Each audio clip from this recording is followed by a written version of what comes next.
Bahor kelishi bilan ko'pchilikni qiynaydigan muammolardan biri bu mavsumiy allergik rintlar. Buni asosiy sababchilaridan biri o'simliklarning gullashi hisoblanadi.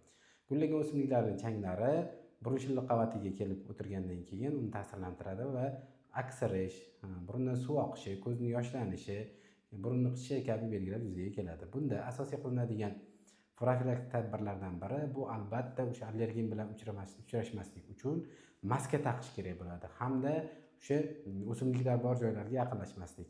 Burun ochuvchi dori vositalaridan foydalanish faqat 5 kundan ortiq emas.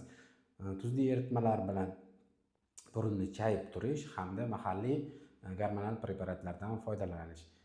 Antigistamin dori vositalarini, ya'ni allergiyaga qarshi dori vositalarini shifokor tavsiyasiga ko'ra qabul qilishdan iborat bo'ladi.